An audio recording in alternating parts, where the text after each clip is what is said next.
Alhamdulillahi wa kafa, wassalatu wassalamu ala rasulihil mustafa wa ala alihi wa ashabihi ahli sidqi wal wafa.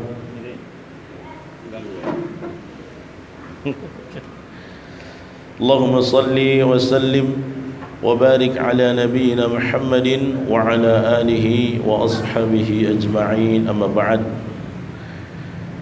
Ketua DKM yang kami muliakan dan seluruh pengurus, para asatidz, para imam, sahabat kami dan Ustaz Afrizal, Ustaz Samsuri, dan semua hadirin jemaah salat subuh pertama Ramadan 1443 Hijriah. Mudah-mudahan kita terus dipanjangkan umur dalam keberkahan dan kesehatan oleh Allah Subhanahu wa taala. Rasanya Bapak Ibu bersyukur betul bisa jumpa lagi dengan Ramadan. Bersyukur yang tiada tara. Dan itulah yang ingin kita bahas pada kesempatan pagi hari ini. Bahwasanya banyak di antara kita menganggap nikmat itu aja hanya sebatas dapat uang, dapat materi, dapat sesuatu yang berbau duniawi. Padahal ketika Allah masih berikan kita anugerah umur yang panjang, sehat, taat, itu sebenarnya rezeki yang tak terbayar dengan material sebesar apapun. Contohnya apa? Bertemunya kita dengan bulan Ramadan ini adalah karunia, rezeki lah. Rezeki itu bukan cuma fisik uang, Pak. Kesempatan bisa sehat dalam ketaatan itu rezeki besar. Dan alhamdulillah kita bertemu, dan hari ini adalah subuh perdana. Betapa luar biasanya tadi masjid kita, anak-anak pun ramai, bapak-bapak pun ramai. Ini tandanya Allah masih berikan kita sesuatu yang mahal, ya, sesuatu yang berharga dalam kehidupan kita, insyaallah. Hadirin jemaah sekalian, kenapa begitu? Karena kalau kita mau konversi, seberapa besar nikmatnya, seberapa besar karunianya, seberapa besar mahalnya kita bisa bertemu lagi dengan bulan Ramadan, masih panjang umur dalam keadaan sehat dan taat. Itu adalah sesuatu yang hari ini didamba-dambakan saudara-saudari kita yang ada di alam kubur. Mereka sekarang mau dikembalikan dalam posisi kita hari ini, tapi kadang kitanya biasa saja, ya. Karena seringkali kita sebagai seorang hamba ini merasakan sesuatu itu berharga saat sudah kehilangan. Biasanya begitu. Dulu waktu masih sehat-sehat, kesehatan tuh kayaknya biasa aja. Tapi waktu sudah makin tua, makin sakit, kesehatan waktu muda tuh harganya mahal.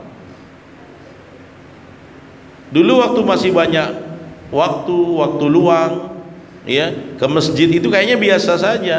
Tapi setelah kita 2 tahun dibayang-bayangi pandemi, bisa taraweh, subuhan, beribadah dengan normal seperti sekarang ini, rasanya berharga betul rasanya. Dan kapan sesuatu itu value-nya termakin terasa berharga? Ketika kita sudah sulit untuk melaksanakan itu. Nah, karena sangat berharganya Ramadan itu Bapak Ibu, makanya para sahabat Nabi dan para tabi'in itu minta jumpa Ramadan, berdoanya 6 bulan. 6 bulan mereka berdoa. Dalam kitab Lataiful Ma'arif disebutkan, kanu yad'una Allah Ta'ala sittata ashur. Dulu orang-orang solihin, para sahabat, para tabi'in, imam madhab kita berdoa kepada Allah qabla sittata ashur, 6 bulan sebelum Ramadan doanya. Apa doa mereka? An yuballighahum Ramadan, supaya disampaikan umurnya ke bulan Ramadan. Makanya atas athar-athar itulah para ulama dan imam kita berdoa, Allahumma barik lana fi Rajab wa Sya'ban wa ballighna Ramadan. Baliknya itu apa artinya? Ya Allah, sampaikan. Itu kan ungkapan kerinduan seseorang. 6 bulan mereka minta kepada Allah, sampaikan ya Allah. 6 bulan, kita 6 hari baru ingat. Apa yang membuat mereka begitu getol meminta bermunajat supaya ketemu Ramadan? Karena mereka faham value-nya. Mereka tahu harga Ramadan itu mahal. Mereka tahu nilainya begitu tinggi. Mereka tahu berharganya. Mereka tahu fadilahnya. Itulah yang membuat mereka punya ghirah. Ya Allah, 6 bulan, ya Allah, sampaikan. Padahal 6 bulan 30 hari kali 6 banyak gitu Pak, lama itu. Tapi apa? Kerinduan yang membuncah di dalam hati.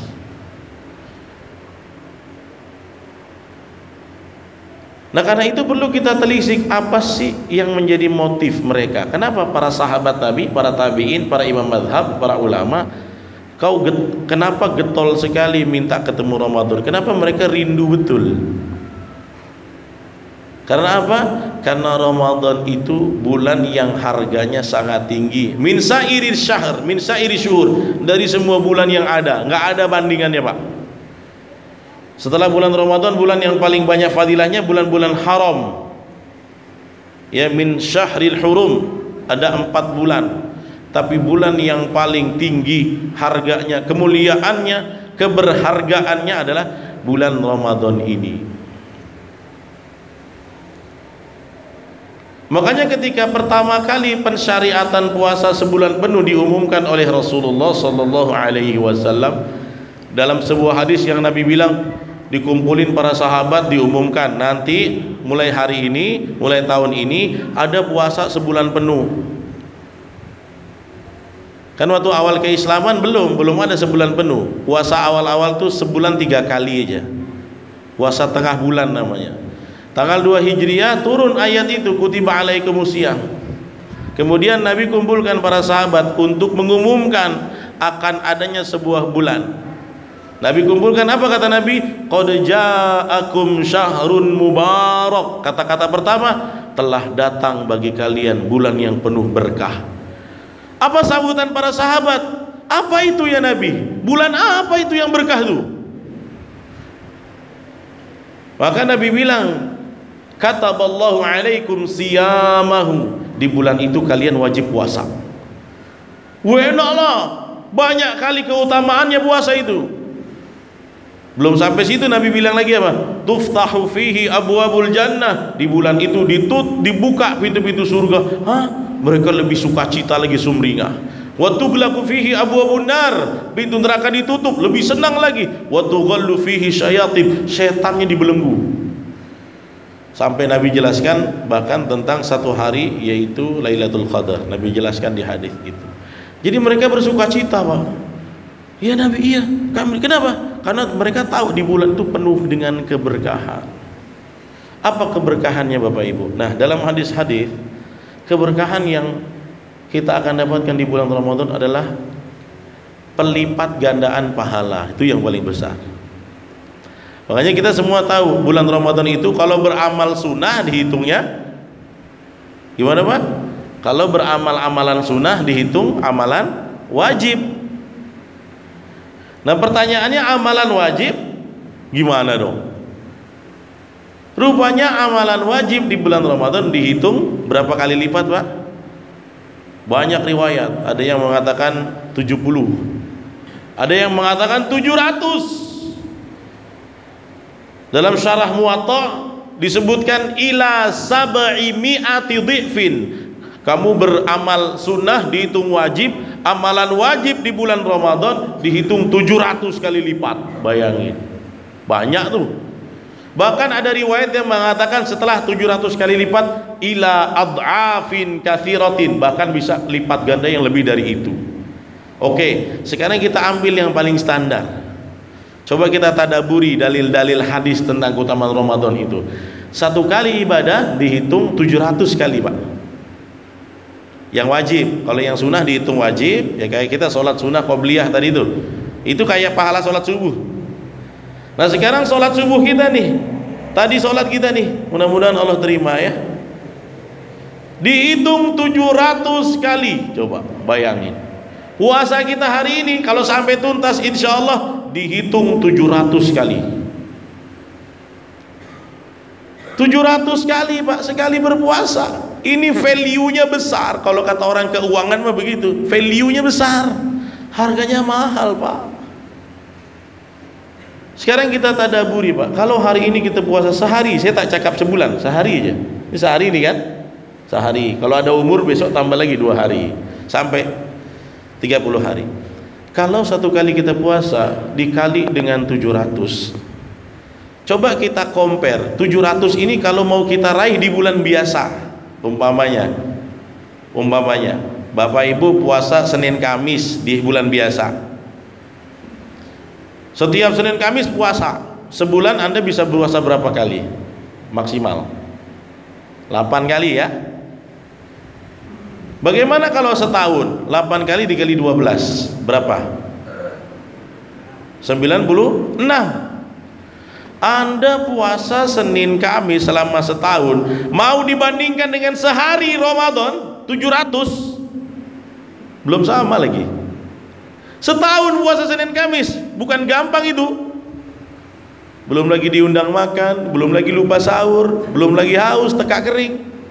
Setahun puasa Senin Kamis dibandingkan dengan sehari puasa Ramadan, belum sebanding. Dahsyat kan, Pak? Puasanya wajib, tapi pahalanya 700 kali.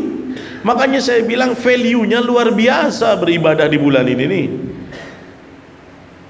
Jadi kalau pengen menyamakan puasa di luar Ramadan dengan 1 kali puasa Ramadan, Anda butuh 7 tahun kurang lebih ya. Kalau 96 mungkin ya 7 tahun. 7 tahun puasa Senin Kamis nggak pernah putus, baru hampir sama atau setara kurang lebih dengan sehari puasa Ramadan. Ini jarang dibahas sedetail ini loh, tentang substansi fadilah puasanya. Makanya saya bilang harganya besar, Pak, mahal. Kalau dikonversi pakai duit 5 miliar pun Anda bisa ibadah di bulan ini, nggak terbayar, Pak. 5 miliar pun nggak terbayar. Itu sholat. Tarawih, coba tarawih. Tadi malam kan sudah tarawih kan? Pertama, alhamdulillah. Mudah-mudahan Allah terima tarawih kita menjadi amalan yang mutakabbalan. Bapak Ibu tarawih 1 malam aja di bulan Ramadan. 11 rakaat apa 23 sini? 11, alhamdulillah. Dikali 700, ya kan? 1 kali, saya nggak bilang sebulan, saya cuma ambil 1 kali per harga satuan. 1 kali kita tarawih, dihitungnya 700. Sekarang tarawih itu kan nama sejarahnya qiyamul lail, sholat malam namanya. Kalau dalam hadis nggak ada tarawih, adanya qiyam, sholat malam di luar bulan Ramadan. Dihitungnya kan cuma 1. Nah sekarang kalau Anda setahun sholat malam, setahun berapa hari? 365 hari. Anda setahun sholat malam sepanjang malam nggak pernah putus, belum bisa menyamai 1 kali tarawih. Bayangin 700, ini cuma 365. Itu pun kalau rutin. Memangnya sholat malam setahun rutin gampang? Kadang-kadang bablas, malah kadang-kadang seminggu bablas, sebulan nggak ada sholat malam. Tapi bayangkan kalaupun Anda jadi orang soleh, sesoleh-solehnya dahsyat lah ya, setahun Anda nggak putus sholat malam, dengan 1 kali tarawih belum lagi seimbang. 2 tahun baru agak imbang. 365 kali 2. Nah 2 tahun lah baru setara dengan 1 kali tarawih. Sekarang bayangkan kalau Anda puasa 30 hari, berapa banyak pahalanya. Sekarang bayangkan gimana kalau Anda tarawih 30 malam. Bayangkan itu betapa banyak value-nya. Makanya para ahli hikmah pernah mengatakan, "Lau kana min ahlil kubur alaihil fursah lil hayat." Kalaulah sekarang saudara kita yang ada di kuburan itu diberikan kesempatan untuk hidup, dikasih pilih 12 bulan yang ada, kira-kira mereka pilih bulan apa? Tidak mungkin pilih bulan yang lain, pasti dia pilih ini Ramadan. Kenapa? Untuk mencapai perbekalan amalan yang paling banyak. Mereka udah lihat itu azab, bagaimana azab kubur, mereka sudah lihat. Makanya kalau sekarang ahli kubur itu boleh dikasih kesempatan, mereka akan pilih bulan ini, Pak. Tapi mereka nggak bisa lagi. Kita yang masih bisa, masih ada kesempatan. Tandanya apa? Saya bilang, Anda masih disayang Allah, saya masih dikasih rezeki besar. Harganya ini mahal. Kadang-kadang kita baru terasa ini harganya mahal kalau udah nggak bisa jumpa lagi, udah di alam kubur. Ya Allah, rupanya betul dalam hadis-hadis nabimu, Ramadan itu besar pahalanya. Tapi selama ini kami sia-siakan. Dari akil balik, selama ini kami kurang getol. Nah, sebelum itu jadi penyesalan, masih ada kesempatan. Saya ajak diri saya dan kita semua, mari Bapak Ibu, mumpung nih masih ada umur, masih dijumpakan, masih sehat, masih bisa taat, mari kita maksimalkan Ramadan. Nah, kalau nanti di malam 7, malam 10 udah mulai lemah-lemah nih nak tarawih, habis makan cendol terlalu banyak, makan gorengan satu mangkok, aduh malas tarawih. Ingatlah apa yang kita bahas hari ini. Sayang kali lah kalau satu malam aku tak tarawih 700, 2 tahun sholat tahajud di luar Ramadan. Nah, harapan saya apa? Dengan kita mentadaburi betapa berharganya keutamaan bulan Ramadan, ini menjadi pemicu supaya kita semua punya semangat yang lebih. Ya Pak ya, kita manfaatkan waktu yang ada, umur yang masih tersisa ini untuk menghabiskan Ramadan dengan banyak melakukan amal soleh. Ya. Terakhir saya ingin sampaikan, mungkin ada di antara Anda yang punya keluarga, punya teman, punya kerabat, punya sahabat, entah alumni, tahun lalu atau 2 tahun lalu dia masih sama kita, berjumpa, ngopi bersama, bincang-bincang, tapi tahun ini tidak ada dia, sudah nggak ada kesempatan. Ada nggak kira-kira Pak? Orang terdekat, ada yang orang tua, ada yang teman. Dan itu terjadi begitu cepat Pak, yang namanya ajal. Tahun lalu masih sama saya ngopi, 2 tahun lalu masih sama keluarga buka bersama, tapi tahun ini dia tidak ada lagi. Kenapa? Karena sudah diputus kesempatannya oleh Allah. Ada kan? Pertanyaan saya Pak, mereka yang sekarang sudah tak ada lagi, sudah di alam kubur, tahun lalu, 2 tahun lalu, 3 tahun lalu masih sama kita, mereka tahu tidak bahwa itu Ramadan terakhirnya? Mereka tidak sadar, mereka tidak tahu. Kalau mereka tahu, Anda nggak akan diajak ngobrol. Yolah kita buka bersama, jangan kau ajak buka bersama, aku mau mati nih. Yolah kita ketemu, nggak usah ketemu, aku mau sholat. Kalau mereka tahu itu Ramadan terakhirnya, tidak akan ada waktu untuk berbicara. Bahkan istrinya, suaminya tak akan dilayannya. Tapi ajal itu datang tanpa berita Pak. Kalau sudah datang dia habis semua, angan-angan putus. Kita ini kan tinggal nunggu juga. Ustadz ngomong-ngomong itu, emang Ustadz gak mati? Bisa saja. Semua itu terjadi, bisa kepada kita. Cuma tinggal waktunya aja. Bisa saja jamaah lebih dulu, Ustadz belakangan, atau Ustadznya terakhir, jamaahnya duluan. Sama aja Pak. Ya tapi kan gitu ya Pak. Tapi ala kulihal begitu. Mereka yang sudah mendahului kita tidak pernah nyadari kalau itu Ramadan terakhir. Kita nanti gitu juga Pak. Nah, mengambil hikmah dari itu, jangan sampai kita jadi orang yang kecolongan, maksud saya. Ya anggap aja ini Ramadan terakhir saya. Makanya kata para ulama, kalau kamu pengen Ramadan ini lebih bersemangat, anggap aja ini Ramadan terakhir.